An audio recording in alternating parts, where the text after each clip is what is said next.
मैं बड़े अदब व एहतराम के साथ हज़रत मौलाना सैयद जाफर मकसूद हसन माली हिंद से गुजारिश कर रहा हूँ कि हजरत अपने सदारते खुतबात से हम सबको नवाजे। हजरत मौलाना सैयद जाफर मकसूद साहब जो आज के जलसे के सदर मोहतरम है, मैं उनसे मुल्तमस हूँ कि अपने मवाइज़े हसना से हम सबको मुस्तफीद फरमाए। अस्सलामु अलैकुम वरहमतुल्लाहि वबरकातुहू। बिस्मिल्लाहिर्रहमानिर्रहीम। अल्हम्दुलिल्लाहि रब्बिल आलमीन वस्सलातु वस्सलामु अला सय्यिदिल मुरसलीन मुहम्मदिन व आलिहि व सहबिहि अजमाइन व मन तबिअहुम बि इहसानिन व दआ बिदअवतिहिम इला यौमिद्दीन। अम्मा बाद फ़अऊज़ु बिल्लाहि मिनश शैतानिर रजीम। बिस्मिल्लाहिर रहमानिर रहीम। इन्ना नहनु नज़्ज़लना ज़िक्र व इन्ना लहू लहाफ़िज़ून वक़ाल ला तुहर्रिक बिही लिसानक लितअजल बिही इन्ना अलैना जमअहू व क़ुरआना। सदक़ल्लाहुल अज़ीम। मोहतरम हज़रात और अज़ीज़ तलबा, ये हम सब के लिए बड़ी मसर्रत की बात है कि जामिया इस्लामिया मोइनुल इस्लाम बिलहरा के इस दस्तारबंदी की इस तक़रीब में शिरकत की सादत हासिल हो रही है। मैं शुक्रगुज़ार हूँ मौलाना मोहम्मद रफ़ीक़ साहब का, जिनकी दावत पर हाज़री का ये मौका मिला।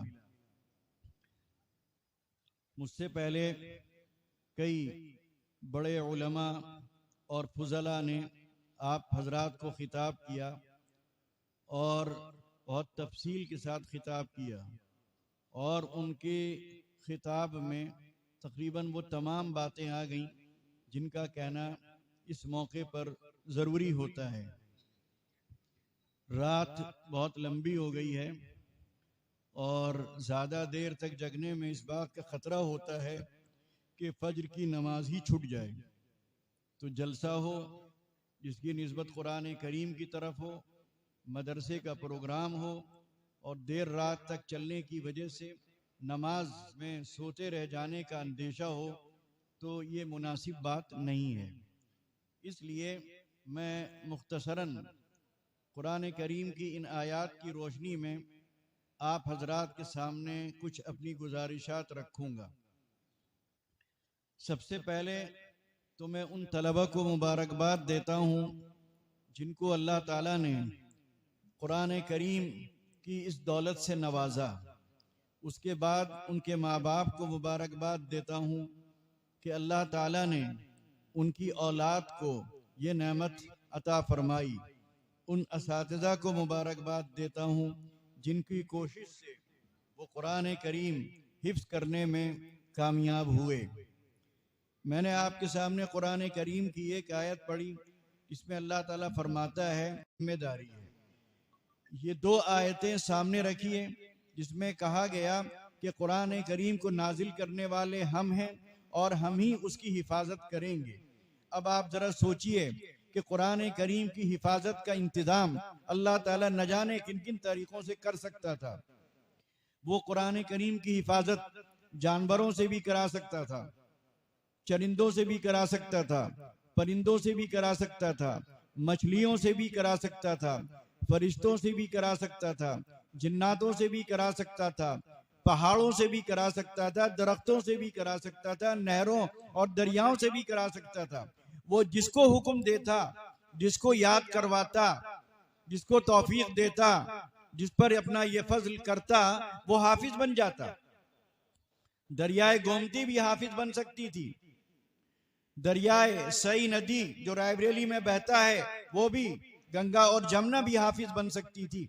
लेकिन अल्लाह ताला ने अपनी तमाम मखलूकात में इंसानों का इंतखाब किया और फिर उन इंसानों में आप हजरात का इंतखाब किया। सोचिए, इंसानों की तादाद का अंदाजा लगाइए, आप गिन नहीं सकते इस वक्त रोए जमीन पर कितने इंसान बसते हैं। उन इंसानों में इन चंद बच्चों का इस पूरी बस्ती में, पूरे इलाके में अल्लाह ताला ने इंतखाब किया। और अगर अल्लाह का ये फजल न होता तो ये कुरान करीम, जिसके बारे में खुद अल्लाह ताला फरमाता है कि अगर हम इसको पहाड़ पर नाजिल करते तो पहाड़ झुक जाता, पहाड़ रेजा रेजा हो जाता। अब जरा इन बच्चों की उम्रों का अंदाजा लगाइए, इनकी सेहत को देखिए, इनकी कमजोरी और लागरी का देखिए, इनके सीने की कमजोरी को देखिए। खांसते हैं, नजला होता है, जुकाम होता है, बलगम सुबह से लेकर शाम तक न जाने कितनी बार थूकते हैं। उसके बाद अल्लाह ताला ने इस कमजोर सीने को मुंतखब किया। तो ये अल्लाह का फजल नहीं और उसका करम नहीं तो और क्या है। कभी इस पर घमंड नहीं करना चाहिए, अपनी याददाश्त पर, अपनी मेहनत पर इतराना नहीं चाहिए। अगर अल्लाह का फजल न होता, आप सालों मेहनत करते, सालों आप रगड़ते, आपके गट्टे पड़ जाते, सियाह धब्बे और दाग पड़ जाते घुटनों पर और टखनों पर, लेकिन आप हाफिज नहीं हो पाते। कितने ऐसे बच्चे हैं 10-10 साल पढ़ते रहे लेकिन दो सूरतें उन्हें याद नहीं हुई। तो ये जो अल्लाह ताला फरमाता है कि पढ़ने में जल्दी ना कीजिए, इसको महफूज करना ये हमारा काम है। तो आपके सीनों में अल्लाह ताला ने अपने कलाम को जो महफूज किया, तो इस पर जितना भी शुक्र अदा किया जाए कम है। हाफिज कुरान का जो मर्तबा है उसका अंदाजा इस बात से लगाया जा सकता है कि उनके माँ बाप को ताज पहनाया जाएगा, और वो ताज यहाँ दुनिया का ताज नहीं होगा, वो जन्नत का ताज होगा, अल्लाह का बनाया हुआ ताज होगा।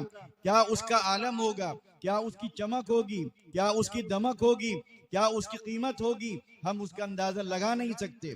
उसके बाद यही हाफिज कुरान, जरा सोचिए, उस मौके पर सिर्फ एक को सिफारिश करने का हक होगा, शफाअत का हक सिर्फ एक जात को होगा, और वो है नबी अलैहिस्सलातु वस्सलाम की जात। अंबिया अलैहिस्सलाम को भी ये मतलब एजाज हासिल न होगा जो एजाज तन्हा आखिरी नबी सरकार दो आलम मोहम्मद सल्लल्लाहु अलैहि वसल्लम को हासिल हो रहा है कि आपको अल्लाह ताला सिफारिश की का यह हक देगा, ये इख्तियार देगा। उसी तरह हाफिज कुरान को भी सिफारिश का इख्तियार दिया जाएगा। सोचिए इस मकाम और मर्तबे को, वो जिन 10 आदमियों को चाहेगा उनकी सिफारिश कर सकता है। और जब सिफारिश का हक अल्लाह ताला दे रहा है तो इसमें जमानत इस बात की है कि जिसकी वो सिफारिश करेंगे उनकी वो सिफारिश कबूल की जाएगी। तो यह है कुरान करीम के हाफिजों का मर्तबा और उनका मकाम। हदीस शरीफ में आता है कि हाफिज कुरान से कहा जाएगा, इकरा, पढ़ो, कुरान पढ़ो, वर्तकी, और चढ़ते जाओ, वरत्तिल, और इत्मीनान से पढ़ो, आहिस्ता पढ़ो, जल्दी पढ़ने की जरूरत नहीं है। उसके बाद क्या फरमाया, फ़इन्न मंज़िलतका इंद आखिरी आयतिन तक़रउहा, पढ़ते जाओ, चढ़ते जाओ, और जब कुरान करीम की आखिरी आयत पर पहुंचोगे तो वही तुम्हारी मंजिल होगी, वही तुम्हारा ठिकाना होगा। तो सोचिए जन्नत में भी किस बुलंदी पर हाफिज कुरान को ठिकाना दिया जाएगा, वहां रहने के लिए उसको जगह दी जाएगी, उसको मकाम दिया जाएगा। लेकिन जितना बड़ा ये एजाज है उतनी ही बड़ी जिम्मेदारी भी है। कुरान करीम को आप इसको 4 हिस्सों में बांट सकते हैं। एक हाफिज की जिम्मेदारी, एक कारी की जिम्मेदारी, कुरान का इल्म रखने वाले की जिम्मेदारी।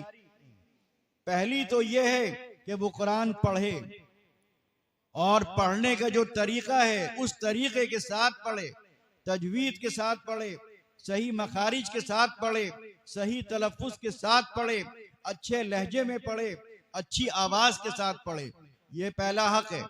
दूसरा हक क्या है कि उसको समझे, कुरान करीम के अहकाम को समझे, उसके मज़ामीन को समझे, आयात के मफहूम को समझे, और उन आयात में जो पैगाम दिया गया है, जो बातें कही गई हैं, जो हिदायत दी गई हैं, जो तालीमात दी गई हैं, उन पर अमल करे।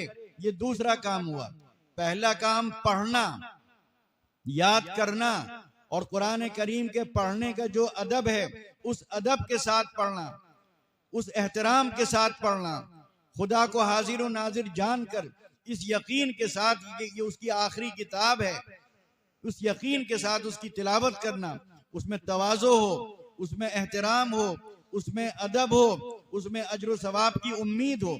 और उसके बाद फिर उसके मानी पर गौर करें, उसको समझने की कोशिश करें, उसका तर्जुमा जानने की कोशिश करें। फिर उसके बाद जो नंबर आता है वो है ये कि उस पर अमल करें। पहला पढ़ना हो गया, दूसरा समझना हो गया, और तीसरा अमल करना।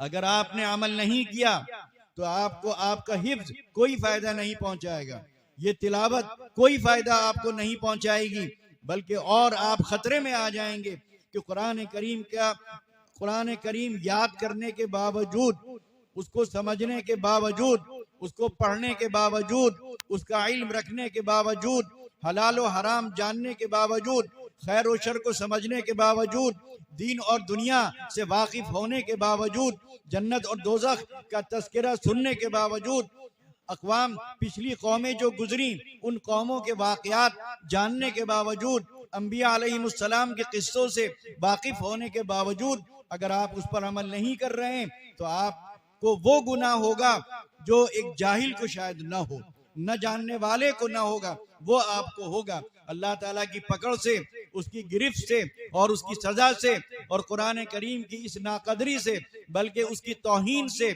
आप बच नहीं पाएंगे। उसकी पकड़ से बड़ा सख्त गुनाह होगा कि आपने याद तो कर लिया, आपने पढ़ तो लिया, आप कारी तो बन गए, लेकिन उसके बाद आपने अमल नहीं किया। हदीस शरीफ में आता है, इन्ना अव्वला मन युक़दा यौमल क़ियामति अलैहि, कि क़यामत के दिन सबसे पहले जिसका फैसला किया जाएगा उसमें एक कारी भी होगा, उसमें हाफिज भी होगा, उसमें शहीद भी होगा, उसमें अल्लाह के रास्ते में खर्च करने वाला भी होगा। क्यों ऐसा होगा? क्यों सबसे पहले फैसला होगा?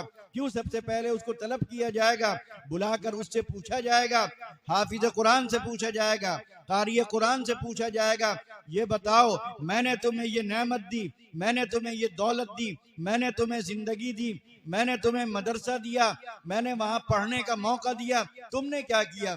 वो कहेगा मैं हाफिज हुआ, मैं कारी हुआ, मैंने तो आप ही की किताब पढ़ी, पूरी उम्र इसी किताब को पढ़ने और पढ़ाने में गुजार दी। जवाब मिलेगा, तुमने कुरान इसलिए पढ़ा था, इसलिए याद किया था, इसलिए सुबह से शाम तक तुम उसको रटा करते थे कि तुम्हारे बारे में ये कहा जाए बहुत बड़े कारी हैं, कारी उल कुर्रा हैं, तुमने दुनिया के लिए ये सब किया, लिहाजा औंधे मुंह जहन्नम में डाल दिया जाएगा। शहीद, हम लोग शहीद को क्या समझते हैं? शहीद का क्या मकाम और मर्तबा है? हर आदमी शहादत की तमन्ना और आरजू करता है, लेकिन वही शहीद को लाया जाएगा और उससे कहा जाएगा तुम्हें जिंदगी दी, तुम्हें ऐशो आराम और राहत के सारे मौके दिए, तुम्हें मकान दिया, तुम्हें उम्र दी, तुम्हें सेहत दी, तुम्हें ताकत दी, तुमने मुझे क्या दिया? वो कहेगा आपके रास्ते में जान कुर्बान कर दी, खून बहा दिया, गर्दन कटा दी, तन और मन सब कुर्बान कर दिया। अल्लाह ताला फरमाएगा कि तूने ये इसलिए किया था कि तुझे बहादुर कहा जाए, तुझे दिलेर कहा जाए, तो उसको भी जहन्नम में डाल दिया जाएगा। ऐसा ही सेठ साहब को बुलाया जाएगा, रईस साहब को बुलाया जाएगा, जमींदार और जागीरदार को बुलाया जाएगा, जो कभी कंबल बांटते थे, कभी सबीले लगाकर शरबत पिलाया करते थे, कभी कचौरी और पूरी तकसीम कराया करते थे, उनको बुलाकर कहा जाएगा कि तुम्हें पैसा दिया, तुम्हें दौलत दी, तुम्हें इज्जत दी, तुम्हें शोहरत दी, तुम्हें नाम दिया, तुमने क्या किया? वो कहेंगे ए अल्लाह, मैंने इतने कंबल बांटे, इतनी मस्जिदें बनवाई, इतने मदरसों को चंदा दिया, इतने गरीबों की किफालत की, इतनी बेवाओं की के वजीफे मुकर्रर कर दिए, इतनी बच्चियों की शादियां करवा दी, इतने गरीबों का इलाज करा दिया। अल्लाह ताला की तरफ से जवाब दिया जाएगा, ये तुमने इसलिए किया था कि तुम्हें सखी कहा जाए, जवाद कहा जाए, सो वो कह दिया गया, लिहाजा तुमने दुनिया के लिए किया, दुनिया तुम्हें मिल गई, अब उसको भी औंधे मुंह जहन्नम में डाल दिया जाएगा। तो जब नेमत मिलती है, अगर उस नेमत की कदर ना हो और फिर उसको आदमी दूसरों को दिखाने के लिए उसका इस्तेमाल करे, क़िरात कारी बने लेकिन शोहरत के लिए, हाफिज बने लेकिन शोहरत के लिए, आलिम बने लेकिन शोहरत के लिए, मुकर्रिर और खतीब बने लेकिन शोहरत और नाम के लिए, तो उसका हश्र भी यही हो सकता है। बहुत डरने की बात है और बहुत अंदेशों में मुब्तला होने की बात है। तो मैं ये कह रहा था, 4 बातें करनी है। पहला काम कुरान करीम से ताल्लुक बढ़ाना है, उसको पढ़ना और पढ़ाना है सही नीयत के साथ, सही इरादे के साथ, सही जज्बे के साथ। उसके बाद उसको समझना है, और समझने के बाद उस पर अमल करना है। और बात फिर यहीं पर ख़त्म नहीं होती। अमल करने के बाद आप पर एक जिम्मेदारी और आयद होती है कि कुरान करीम के पैगाम को आप घर घर पहुँचाएँ, मुसलमानों को भी पहुँचाएँ, गैर मुस्लिमों को भी पहुँचाएँ, कुरान से तारुफ कराएँ। कुरान में जो कुछ कहा गया, आखिरत का जो तसव्वुर उसमें पेश किया गया, आखिरत का उन्हें यकीन दिलाएं, आखिरत का उनके सामने तज़किरा करें, उस उखरवी जिंदगी की कामयाबी को असल कामयाबी करार दें। तो ये चार बातें जो शख्स भी कर लेगा, कुरान करीम से ताल्लुक़ बढ़ाएगा, उसको समझेगा, समझकर उस पर अमल करेगा और अमल करने के बाद उसके पैगाम को सिर्फ मुसलमानों ही तक नहीं, अपने गैर मुस्लिम भाइयों तक पहुंचाएगा, अपने पड़ोसियों तक पहुंचाएगा, दोस्तों तक पहुंचाएगा, उनको पढ़ाएगा, उनको बताएगा क्या हलाल है, क्या हराम है, क्या खैर है, क्या शर है, क्या अच्छा है, क्या बुरा है, किससे अल्लाह राजी होता है और किससे अल्लाह नाराज होता है। जो आदमी ये सारे काम कर लेगा, इन चारों कामों को वक्त पर अंजाम देगा, इंशाअल्लाह वही कामयाब होगा, वही सुरखरू होगा। बस मैं इन्हीं चंद बातों पर अपनी ये गुजारिशात ख़त्म करता हूँ। व आखिरु दावाना अनिल हम्दुलिल्लाहि रब्बिल आलमीन।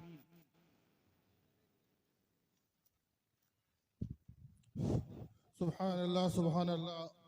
हज़रत वाला ने बहुत ही मुख्तसर वक्त में और बहुत जामे और पुरमक़्स गुफ्तगू फरमाई। अल्लाह से दुआ है कि अल्लाह ताला हज़रत की बातों पर हम सबको अमल करने की तौफीक अता फरमाए। आखिर में कुछ हदिये पुरखुलूस यहाँ पर रखे हुए हैं जो असातिज़ा के लिए हैं, लिहाजा मैं नाम पुकार रहा हूँ और हज़रत के दस्ते मुबारक से वो हदिये पुरखुलूस को कबूल फरमाए। अव्वलन हज़रत मौलाना मोहम्मद इरफान नदवी साहब वो तशरीफ़ लाए और हज़रत के दस्ते मुबारक से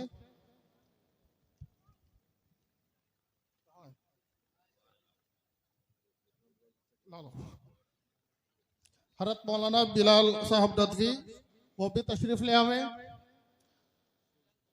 हज़रत मौलाना शेख जमाल साहब वो भी तशरीफ़ ले आवे। हज़रत मौलाना अब्दुल क़य्यूम साहब वो भी तशरीफ़ ले आवे। शेख जमाल साहब, अच्छा अच्छा, कोई घर वाले हैं? हाँ हाँ, अच्छा अच्छा अच्छा, उनके फर्जंद हैं, वो कबूल कर ले अपने वालिद मोहतरम की तरफ से। मौलाना अब्दुल क़य्यूम साहब, मौलाना सुहेलुर रहमान नदवी साहब जो क़ारी रफ़ीक साहब के साहिबजादे हैं। मौलाना इम्तियाज़ नदवी साहब, मुफ्ती नियाज अख्तर नदवी साहब,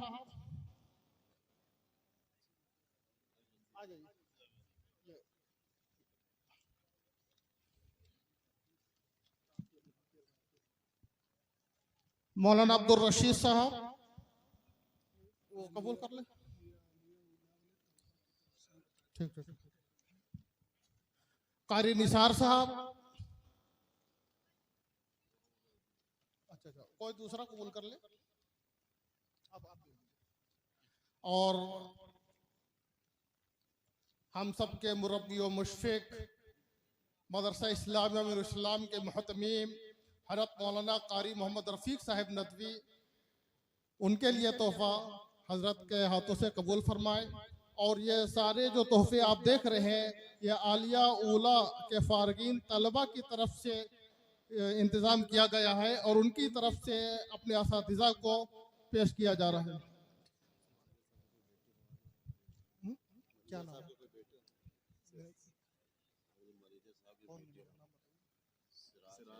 भाई सिराज हैं, मैनेजर साहब के साहिबजादे या मैनेजर साहब के कोई घर के हो, आके जो है हजरत के हाथों से तोहफा कबूल कर लें। मैं हजरत से गुजारिश कर रहा हूँ कि हजरत दुआ फरमा दें। अल्लाहुम्मा सल्ली अला मुहम्मद व अला आलि मुहम्मद कमा सल्लैता अला इब्राहीम व अला आलि इब्राहीम इन्नका हमीदुम मजीद। अल्लाहुम्मा बारिक अला मुहम्मद व अला आलि मुहम्मद कमा बारकता अला इब्राहीम व अला आलि इब्राहीम इन्नका हमीदुम मजीद। रब्बना ज़लमना अनफुसना व इन लम तग़फिर लना व तरहमना लनकूनन्ना मिनल खासिरीन। रब्बना आतिना फिद दुनिया हसनतन व फिल आखिरति हसनतन व क़िना अज़ाबन नार। रब्बना हब लना मिन अज़वाजिना व ज़ुर्रिय्यातिना क़ुर्रता अयुन वजअलना लिलमुत्तक़ीना इमामा। रब्बना फ़ग़फ़िर लना ज़ुनूबना वकफ़िर अन्ना सय्यआतिना वतवफ़्फ़ना मअल अबरार रब्बना ला तजअल फ़ी क़ुलूबिना ग़िल्लन लिल्लज़ीना आमनू रब्बना इन्नका रऊफ़ुर रहीम रब्बना हब लना मिन अज़वाजिना व ज़ुर्रिय्यातिना क़ुर्रता अयुन वजअलना लिलमुत्तक़ीना इमामा अल्लाहुम्मा इन्नका अफ़ुव्वुन करीमुन तुहिब्बुल अफ़्व फ़अफ़ु अन्ना अल्लाहुम्मा इन्नका अफ़ुव्वुन करीमुन तुहिब्बुल अफ़्व फ़अफ़ु अन्ना अल्लाहुम्मा इन्नका अफ़ुव्वुन करीमुन तुहिब्बुल अफ़्व फ़अफ़ु अन्ना अल्लाहुम्मा अंतस्सलाम व मिनकस्सलाम तबारकत रब्बना व तआलैत या ज़ल जलाली वल इकराम। ए अल्लाह हमारे गुनाहों को माफ़ फरमा, हमारी सय्यात से दरगुजर फरमा, सिरात मुस्तकीम पर चलने की तौफीक अता फरमा। या अल्लाह इस मदरसे को कबूल फरमा, यहाँ के ज़िम्मेदारों को कबूल फरमा, यहाँ पढ़ाने वालों को कबूल फरमा, यहाँ पढ़ने वालों को कबूल फरमा, इस मदरसे से ताल्लुक़ रखने वालों को कबूल फरमा, इसका तामुन करने वालों को कबूल फरमा। या अल्लाह इस मदरसे के असरात पूरी बस्ती पर पड़ें। या अल्लाह और इल्म की जो शमा इस मदरसे में जल रही है, या अल्लाह उससे घर घर में उजाला हो, पूरी बस्ती में उजाला हो जाए। या अल्लाह यहाँ जो तलबा फारिग होकर अब नदवे जा रहे हैं, या अल्लाह वहाँ पर भी उसी तरह मेहनत के साथ वो तालीम हासिल करें और वहाँ से वो इल्म का वो जेवर लेकर वहाँ से वो निकलें कि जिससे पूरी बस्ती जगमगा जाए। या अल्लाह यहाँ जो खिदमत हमारे मौलाना रफ़ीक साहब कर रहे हैं, ये सब उन्हीं की कोशिशों का नतीजा है। इतनी बड़ी तादाद में जो आप हजरात यहाँ जमा हुए और इतना मुरतब और मुनज़्ज़म जो प्रोग्राम उन्होंने यहाँ मुनाकिद किया, या अल्लाह उनकी उम्र में बरकत अता फरमा, उनको हौसला और ताकत अता फरमा। या अल्लाह आप हजरात को उनका दस्त बाजू बना। या अल्लाह हर तरह उनकी मुआवनत आप करें, उनका साथ दें। और यही मदरसा जो है, इसी से आपके बच्चे इंशाअल्लाह महफूज रहेंगे। और यहाँ पर वो इर्तिदाद और इल्हाद की जो हवा चल रही है, उसी इल्हाद और उसी इर्तिदाद से आपकी हिफाजत अगर कोई कर सकता है तो ये मदरसा ही कर सकता है। ये मदरसा गोया आपके लिए रीढ़ की हैसियत रखता है। या अल्लाह जो कुछ आप इसकी मदद कर सकते हो, जिस तरह इसका तामुन कर सकते हो, जिस तरह इसकी खिदमत कर सकते हो, जिस तरह इसकी हिफाजत कर सकते हो, उसमें कोई कमी ना छोड़िए। या अल्लाह अगर आपने ज़रा भी कोताही की तो आपके बच्चों का मुस्तक़बिल ख़तरे में पड़ जाएगा, उनका ईमान ख़तरे में पड़ जाएगा, उनका अक़ीदा ख़तरे में पड़ जाएगा, उनका इस्लामी तशख़्ख़ुस ख़तरे में पड़ जाएगा, उनका इस्लामी इम्तियाज़ ख़तरे में पड़ जाएगा। या अल्लाह हमारी इन दुआओं को हम सब के हक़ में कबूल फरमा। रब्बना तक़ब्बल मिन्ना इन्नका अंतस समीउल अलीम व तुब अलैना इन्नका अंतत तव्वाबुर रहीम। वसल्लल्लाहु तआला अला खैरि खल्क़िही मुहम्मदिन व आलिहि व सहबिही अजमाइन बिरहमतिका या अरहमर राहिमीन।